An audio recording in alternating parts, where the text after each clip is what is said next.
Next up on Life Lessons from Ghost Town History, I'll be at the historic PREVIEW-Jarvie Ranch.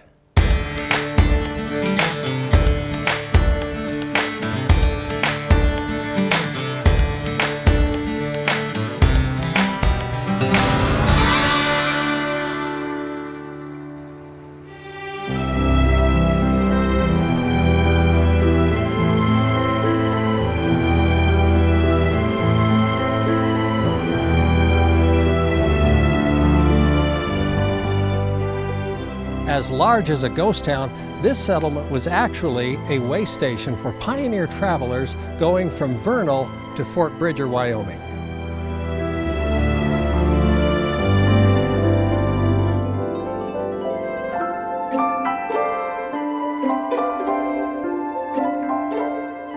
Born in 1844 in Scotland, John Jarvie immigrated to the United States in 1870. He married Nellie Barr in Rock Springs, Wyoming in 1880, and together the newlyweds made their new home along the banks of the Green River. On the north bank of the river, John Jarvie opened a general store and trading post. While the store was being built, the newlyweds lived in this two-room dugout.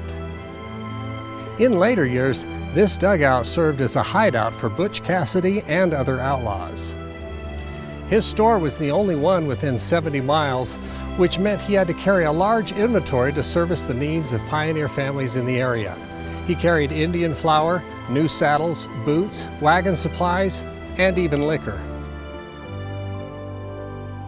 Jarvie was the epitome of ingenuity, creativity, and self-sufficiency in the frontier. It was common for hand-hewn railroad ties to float down the river from Green River, Wyoming. Jarvie and other residents would retrieve them and put them to good use, building corrals and other structures. Jarvie built this blacksmith shop out of large cottonwood logs.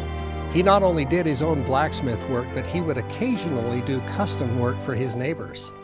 He built this 16-foot water wheel which scooped water up from the Green River. Buckets on the paddle wheel dumped water into a flume which fed a system of ditches. Jarvie was a friend to all. He didn't care about a person's background. When he needed extra storage space, he contracted with Jack Bennett, one of Butch Cassidy's outlaw friends, to quarry the stone and build this structure.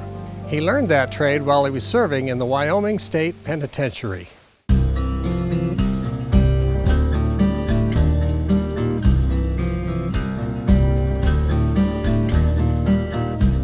On July 6, 1909, Jarvie was home here alone. It was close to dinner time when two men showed up, apparently to buy supplies. He set out 2 extra dinner plates for the men, but the dinner was never eaten. The 2 men attacked Mr. Jarvie and tried to rob his store. He broke free from their grasp, running away, and made it as far as this bridge, where his life was ended by 2 bullets from behind. A region-wide manhunt was undertaken to capture those criminals, but they were never apprehended. Our life lesson from the historic John Jarvie Ranch is this. Just like services and help were so hard to find in this remote area, he made his home a place of service for all. There's a need in this world for people of character, just like John Jarvie. Are you one of them? I'm Ken Gallagher, and we'll see you next time on Life Lessons from Ghost Town History.